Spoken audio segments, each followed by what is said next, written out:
नमस्कार, बहुत स्वागत है आपका स्वदेश न्यूज में। मैं हूं आपके साथ अंशुल शर्मा। आप देख रहे हैं आतंक के गढ़ में मोदी गर्जना। जी हां, राष्ट्रीय पंचायती राज दिवस पर प्रधानमंत्री नरेंद्र मोदी आज जम्मू कश्मीर पहुंचे, जहां पर उन्होंने 20,000 करोड़ रुपए से अधिक के विकास कार्यों का शिलान्यास और उद्घाटन किया। पीएम ने कहा कि इन प्रयासों से बहुत बड़ी संख्या में जम्मू कश्मीर के नौजवानों को रोजगार मिलेगा। आजादी का अमृत महोत्सव काल यानी कि आने वाले 25 साल में जम्मू कश्मीर विकास की नई गाथा लिखेगा। 5 अगस्त 2019 के बाद प्रधानमंत्री नरेंद्र मोदी ने पहली बार जम्मू कश्मीर में किसी आधिकारिक सार्वजनिक कार्यक्रम में भाग लिया और इसके अलावा पाकिस्तान में भी हाल ही में सत्ता परिवर्तन हुआ। प्रधानमंत्री का यह दौरा जम्मू कश्मीर के संदर्भ में राष्ट्रीय और अंतर्राष्ट्रीय स्तर पर क्या मायने रखता है, इसी पर आज हम बातचीत करेंगे।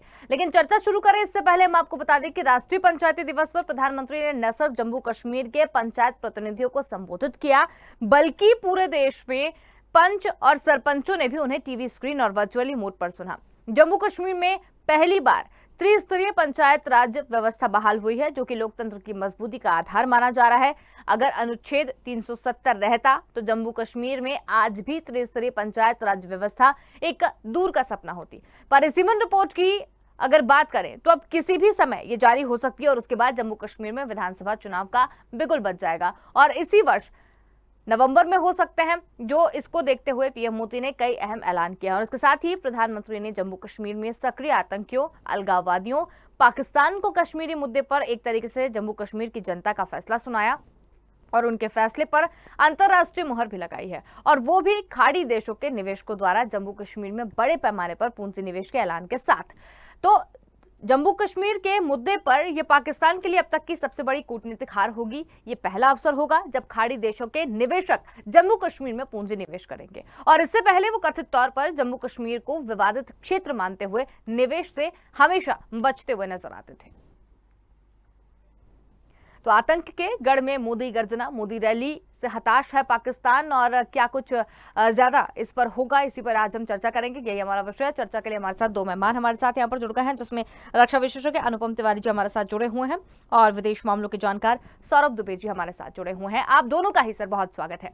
अनुपम तिवारी जी, सबसे पहले सवाल मेरा आपसे यही है कि आज का जो हमारा प्रोग्राम है उसका हमने शीर्षक ही दिया है कि आतंक के गढ़ में मोदी गर्जना। तो ये जो मोदी गर्जना इस बार दिखाई दी है, क्योंकि जितनी भी अभी तक तस्वीरें निकलकर सामने आई हैं, काफी हुजूम वहां पर देखा गया, जन सैलाब उमड़ा हुआ था, नरेंद्र मोदी को सुनने के लिए वहां पर लोग आए हुए थे। तो ये क्या संदेश दे रहा है जम्मू कश्मीर में इस तरीके की आवाम जब साथ दे रही है? देखिए अंशुल जी, प्रधानमंत्री मोदी की जो कार्य प्रणाली है उसको समझना मुश्किल नहीं है। वो स्टेप बाय स्टेप चीजों को करने में यकीन रखते हैं, और धारा 370 आर्टिकल 370 के हटाए जाने के बाद से ये लग रहा था कि जम्मू एंड कश्मीर का जो इकोनॉमिक इंटीग्रेशन है, जो वहां पर इंफ्रास्ट्रक्चर डेवलपमेंट है, जो वहां पर निवेश की संभावनाएं हैं, उनके ऊपर बोर्ड रूम पर काम जरूर चल रहा था, और अब उसको अमली जामा पहनाने का वक्त आ गया है। और इसी वजह से प्रधानमंत्री मोदी काफी समय के बाद आपको जम्मू के अंदर दिखाई दे रहे हैं। जम्मू एंड कश्मीर का इकोनॉमिक इंटीग्रेशन सबसे बड़ा विषय था, और ये एक 370 के रहते हुए एक बहुत बड़ी बाधा भी थी, क्योंकि इकोनॉमिकली पैसा बहुत जम्मू एंड कश्मीर में ज्यादा था, लेकिन उस पैसे का सही उपयोग जम्मू एंड कश्मीर की जनता की भलाई के लिए नहीं हो पाता था। और अब धीरे धीरे तमाम विवादों के बाद भी 370 हटना एक बहुत बड़ी घटना थी, और उस घटना के बाद कई सारे तत्व ऐसे सक्रिय हुए जिन्होंने इसको जम्मू एंड कश्मीर की अस्मिता से जोड़ करके एक जिहादी एलिमेंट से जोड़ करके दिखाने की कोशिश करी, और भारत विरोधी भावनाओं को भड़काने की कोशिश करी थी। उनको ये उम्मीद थी कि जम्मू एंड कश्मीर की जनता उनका सपोर्ट करेगी, और उसके साथ ही साथ भारत के खिलाफ एक लहर पैदा कर सकेंगे वो लोग, यानी आतंकवादी घटनाओं को बढ़ावा दे सकेंगे। लेकिन भारतीय भारत का जो तंत्र है, उस तंत्र ने इन सब चीजों को पहले ही समझ रखा था, सोच रखा था, और इसी वजह से उनके इलाज का बंदोबस्त भी कर रखा था। हमने देखा जिस तरह से ऑपरेशन ऑल आउट चलाए गए पिछले दिनों, पिछले 1-2 साल में चुन चुन करके आतंकवादियों को मारा गया, और अभी इस हफ्ते तक कई आतंकवादियों को एलिमिनेट किया गया है। हमारी सुरक्षा व्यवस्था काफी चाक चौबंद है, क्योंकि बिना सुरक्षा व्यवस्था के चाक चौबंद रहते हुए इतने बड़े परिवर्तन को हम होता हुआ नहीं देख सकते थे, क्योंकि बहुत सारे एलिमेंट्स, और वो एलिमेंट्स ऐसे हैं जिनको कि सीमा पार से बहुत ही संरक्षण मिलता है, हथियार मिलते हैं और पैसा मिलते हैं। वो भारत में स्पेशली JNK के अंदर वो जम्मू गड़बड़ियां फैलाने की कोशिश जरूर करते, लेकिन उनको ऐसा करने नहीं दिया गया। तो इससे सीधा संदेश जाता है, भारत JNK को लेकर के बहुत ही सीरियस है, बहुत संजीदा है। प्रधानमंत्री के नेतृत्व में उसके ऊपर लगातार कार्य योजनाएं बनाई जा रही हैं, और उनको ग्राउंड रियलिटीज के रूप में बदला जा रहा है। हम ये भी देख रहे हैं कि इकोनॉमिक इंटीग्रेशन के साथ साथ वहां पर इंफ्रास्ट्रक्चर डेवलपमेंट के काम भी शुरू हो गए हैं। ऐसे ऐसे रेल मार्गों का निर्माण हो रहा है जो दुनिया के बड़े बड़े इंजीनियरों के लिए वो एक अजूबा, एक आश्चर्य की तरह दिखाई दे रहे हैं। बनिहाल के अंदर जो सुरंग बनाई जा रही हैं वो काफी एक तरह से आप समझे कि मार्वलस चीजें हैं इंफ्रास्ट्रक्चर के लिहाज से। और ये सब जब डेवलपमेंट होंगे, जमीन पर दिखाई देंगे, तो जनता हमेशा ही आपके नेतृत्व पर यकीन करना शुरू कर देगी। हमको ये भी याद रखना पड़ेगा, एक चीज और मैं जोड़ता हूं कि इस समय 370 हटने के बाद से अभी तक वहां चुनाव नहीं हुआ है। एक तरह का पॉलिटिकल वैक्यूम क्रिएट हो गया था, क्योंकि जो मुख्य प्लेयर पिछले 20 सालों से रहे हैं, मुफ्ती खानदान और अब्दुल्ला खानदान, इन दोनों को के ऊपर भी जनता ने विश्वास करना लगभग खत्म कर दिया है, क्योंकि उनको समझ में आ गया है कि ये लोग हमारे विकास में कहीं ना कहीं बाधक बन रहे थे। हालांकि वो भारत की डेमोक्रेटिक जो क्षमता है उसका एक अभिन्न हिस्सा आगे भी रहेंगे और पहले भी रहे हैं, लेकिन आज की तारीख में ये लोग विकास में रोड़ा दिखाई दे रहे थे। इसलिए जो पॉलिटिकल वैक्यूम क्रिएट हुआ है, प्रधानमंत्री मोदी उस पॉलिटिकल वैक्यूम को भी भरने की कोशिश कर रहे हैं। वो ये दिखा रहे हैं कि सिर्फ आपके लिए, यानी कश्मीर की जनता के लिए सिर्फ ये दो खानदान ही नहीं है, आपके बीच में से उस तरह के भी कुछ लोग आएंगे। पंचायती राज का दिन चुना गया इसी वजह से कि पंचायतों से लोग उतर आए, और सबका उद्देश्य एक होना चाहिए, जेएंडके का जो भलाई हो, जेएंडके का जो डेवलपमेंट हो, उसके ऊपर हमको बात करनी चाहिए। और इसी चीज से शांति स्थापित हुई है। आप देखें, जब भी विकास की बातें होती हैं तो वहां शांति अपने आप स्थापित हो जाती है, और जब शांति स्थापित हो जाती है तो निवेश भी आने लग जाते हैं। वो खाड़ी देश, जैसा आपने अपनी स्टोरी में बताया, वो खाड़ी देश जो कल तक यहाँ पर आने से हिचकते थे, इसको विवादित जगह मानते थे, आज वो बढ़ चढ़ करके जेएंडके के ऊपर निवेश करना चाहते हैं, क्योंकि सबको पता है कि धरती का स्वर्ग कहा जाने वाला इलाका निवेश के लिए भी बहुत बड़ा स्वर्ग है। और यहाँ पर एक बार पैसा लगाएंगे तो उसके बाद आपको कमाई ही कमाई होने वाली है।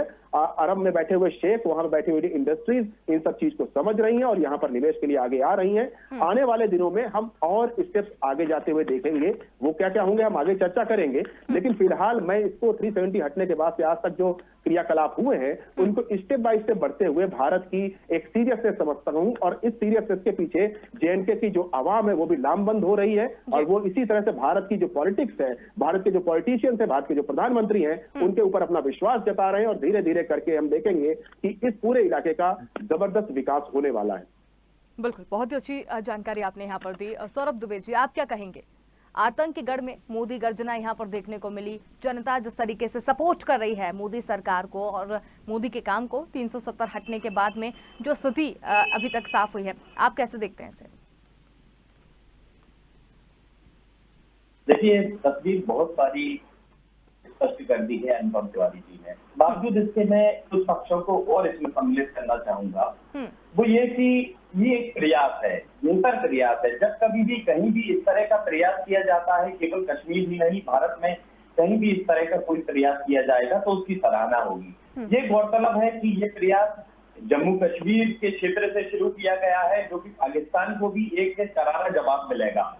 और यहाँ अब निवेश की बात है तो निवेश खास तौर से इस्लामिक मानसिकता रखने वाली या इस्लामिक देशों का वहां बढ़ेगा, तो इससे और भी एक बड़ा जवाब पाकिस्तान को मिलेगा। लेकिन हमें सभी पक्षों को देखने की जरूरत है।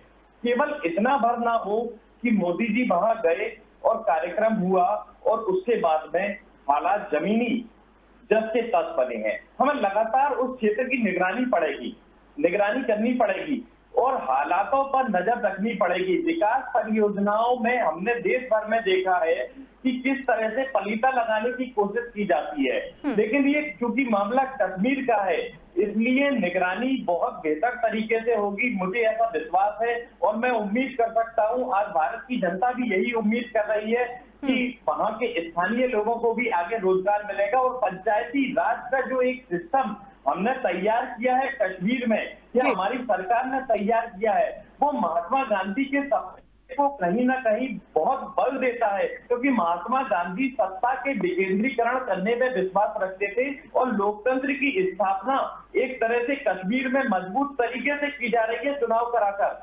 चुनाव की दिशा में बहुत ही सराहनीय पहल है, मगर चुनाव कैसे होंगे? चुनाव पारदर्शी तरीके से होंगे।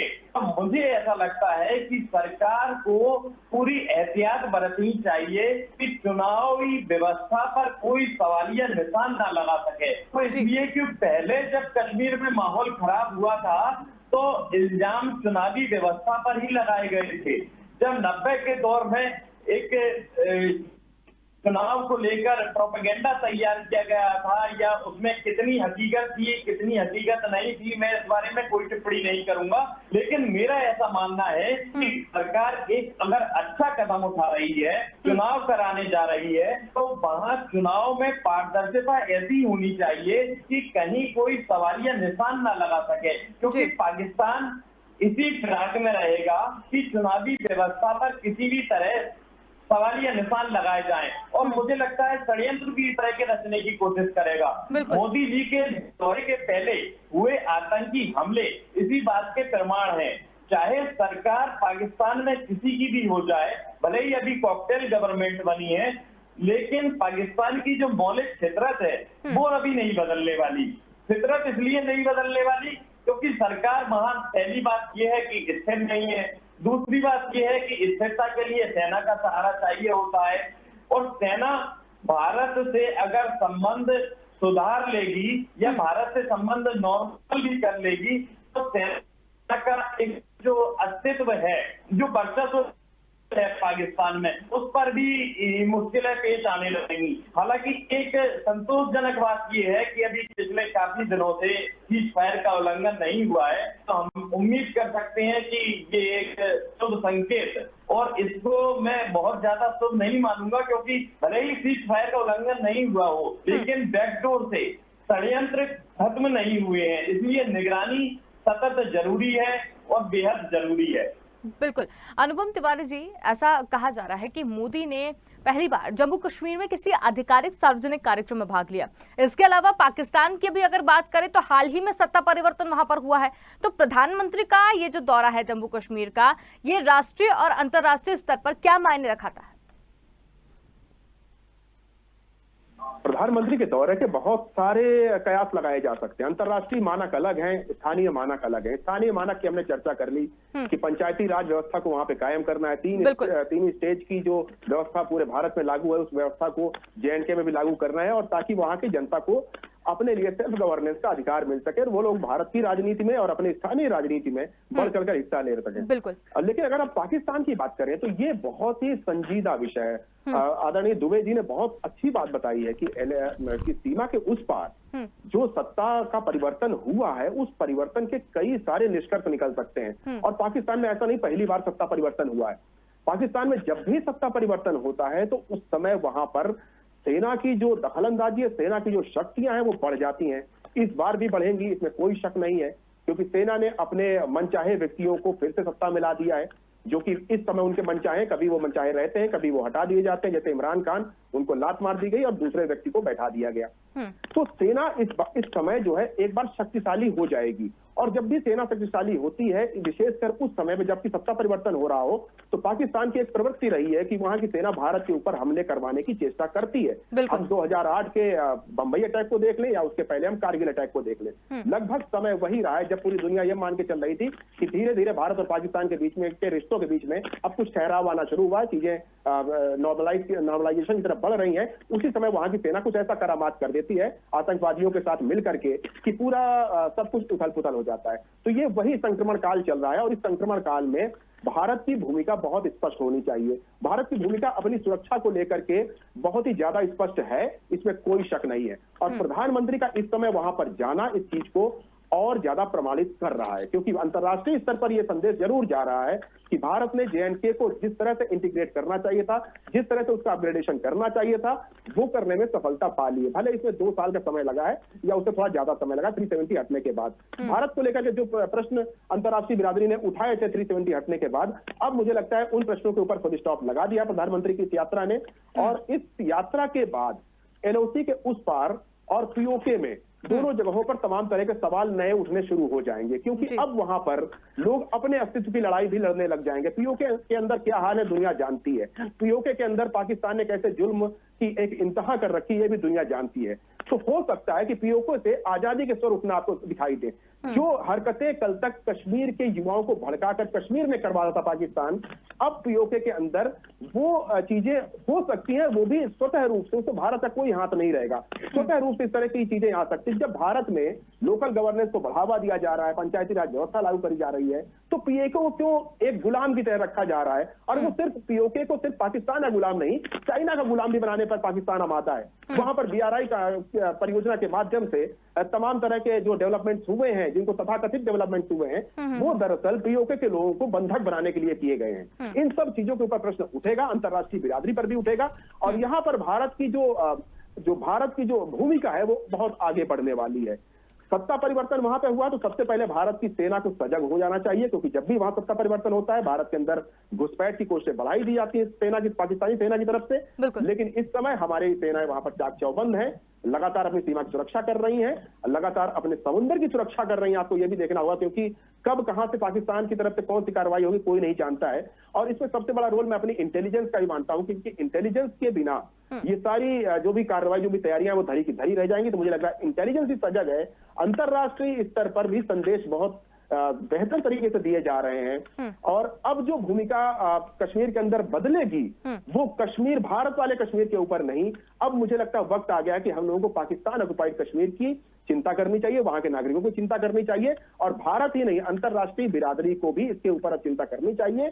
क्योंकि अब वक्त आ गया है कि जिस तरह हमने अपने कश्मीरियों का अपग्रेडेशन या किया है, या उनके जीवन में भलाई की तरफ अब काम करना शुरू किया है, उसी तरह पीओके को भी हम अपने साथ मिलाएं और उनको लेकर के भी उनके नागरिकों को जीवन को भी सामान्य बनाने की कोशिश करें। बिल्कुल। एक सवाल और है यहाँ पर अनुपम जी, इतनी बातें यहाँ पर निकल के आई है, जो एक सवाल निकल कर ये भी आता है कि जो प्रधानमंत्री जी का फैसला है उस पर अंतर्राष्ट्रीय मुहर लगी है, और खाड़ी देशों की अगर बात करें तो निवेशकों द्वारा जम्मू कश्मीर में बड़े पैमाने पर पूंजी निवेश के ऐलान के साथ ये मुहर लगी है ना। उसमें जम्मू कश्मीर पर पाकिस्तान के लिए अब तक की सबसे बड़ी कूटनीतिक हार इसे कहा जा सकता है, पाकिस्तान की सबसे बड़ी कूटनीतिक हार इसे बोल सकते हैं। निसंदेह अंशुल जी, बिल्कुल सही कह रही हैं आप। पाकिस्तान की कूटनीतिक हार आज नहीं हुई है। ये जिस दिन 370 हटाने का जो वचन भारत सरकार ने दिया था, और जिस समय आशंका थी कि ये हो सकता है इसके बाद कश्मीर में उपद्रव बढ़ जाए, और जब उस उपद्रव को, आशंका को निर्मूल साबित कर दिया गया, उसी समय पाकिस्तान की बुरी तरह से हार हो गई। खाड़ी देश देखिए, वो अपनी भूमिका तलाश रहे हैं। कल तक वो इस्लामाइजेशन के नाम पर कश्मीरियों को भड़काने का प्रयास जरूर करते थे, और उसमें पाकिस्तान की वहां पर भूमिका होती थी। लेकिन खाड़ी देशों ने भी समझ लिया है, OIC ने भी समझ लिया है कि भारत उनका विरोधी नहीं है, भारत उनका सहयोगी बनकर के रह सकता है, और भारत अपने साथ साथ अपने देश के मुसलमानों का और अंतर्राष्ट्रीय बिरादरी का सबका ख्याल रख सकता है, और भारत उसी तरफ, उसी दिशा में चल पड़ा है। तो खाड़ी देश इस बात को समझ चुके हैं। पाकिस्तान भी इस चीज को जितनी जल्दी समझ जाए उसके लिए बेहतर होगा, क्योंकि भारत की जो भूमिका है वो महात्मा गांधी ने 1947 में ही सेट कर दी थी। भारत वसुधैव कुटुंबकम की भावना पर चलेगा, भारत इन छोटे छोटे झगड़ों में नहीं उलझेगा, भारत जाति पाति या धर्म के ऊपर लड़ाई नहीं करेगा। उन क्षेत्र विशेषों को जहां पर इस तरह की कोशिशें करी जाती कि लोगों को भड़काया जाए, उन सबको भारत ने अब जवाब देना शुरू कर दिया है। यानी मानवता के हित की बातें होंगी, और यही चीज भारत को दूसरे देशों की नजर में एक ऊंचा स्थान प्रदान कर रही है। भारत एक लीडर बनने की तरफ बढ़ रहा है। भारत ने कभी भी बॉस बनने की कोशिशें नहीं करी थी, और भारत अब उस भूमिका में धीरे धीरे अंतर्राष्ट्रीय स्तर पर आगे कदम बढ़ा रहा है। बिल्कुल। सौरभ दुबे जी, मेरा सवाल आपसे यह है कि जब इस तरीके की चीजें कश्मीर में देखने को मिल रही हैं, तो आगे जो आने वाला कश्मीर है उसके लिए कितनी संभावनाएं तलाशी जा सकती है? क्योंकि आतंकवाद पर भी बात होगी, रोजगार पर भी बात होगी, जो नौजवान हैं उनके लिए भी किया जाएगा, जो वहां पर बच्चे हैं उनकी शिक्षा के लिए भी बात की जाएगी। मतलब तमाम वो चीजें जिसके लिए कश्मीर पिछड़ा हुआ था, उन सब के ऊपर अब बात की जाएगी। तो आने वाली अब ये जो चुनाव है, ये कितनी बड़ी जीत इसे मानी जाए अगर ये सही तरीके से संपन्न हो जाते हैं तो? देखिए, उम्मीद और संभावना कभी खत्म नहीं होती है, और भारतीयों के साथ में हमेशा उम्मीद और संभावना रही है।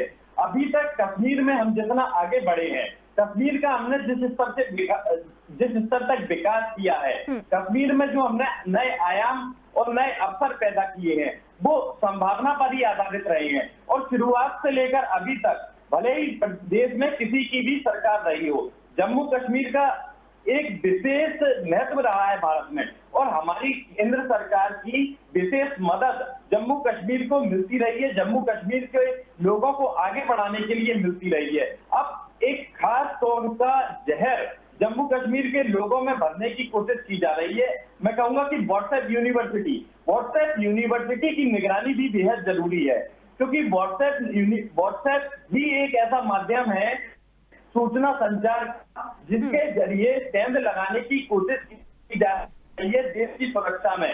अगर सरकार उसकी निगरानी पर आ जाए और किसी भी तरह के अनर्गल संदेश घाटी में फैलने से रोके जाएं और सुरक्षा एजेंसियों को निगरानी कड़ी कर देनी चाहिए मुझे इस क्षेत्र में। तो इसलिए क्योंकि लोगों को भड़काने के लिए गलत फैक्ट, गलत संदेश व्हाट्सएप के जरिए ही फैलाए जाते हैं, और जब इनकी निगरानी होने लगेगी तो कश्मीर का भविष्य सुनहरा होगा। हालांकि कश्मीर के स्थानीय लोग अब ये बेहद अच्छी तरह से समझ चुके हैं कि किस तरह से उन्हें जालों में उलझाने की कोशिश की गई। आज वो उन सब चीजों से उबर चुके हैं, क्योंकि उनके सामने एक सुनहरा भविष्य उन्हें नजर आने लगा है। रोजगार के अवसर कश्मीर में पहले की अपेक्षा कहीं ज्यादा बढ़े हैं, और पाकिस्तान के हर एक प्रोपेगेंडा को हमने फेल किया है। अंतर्राष्ट्रीय स्तर पर अगर देखा जाए तो कश्मीर में अंतर्राष्ट्रीय स्तर पर एक ऐसा संदेश दिया गया है जो कि रोजगार के नए नए अवसर पैदा करके वहां के स्थानीय लोगों को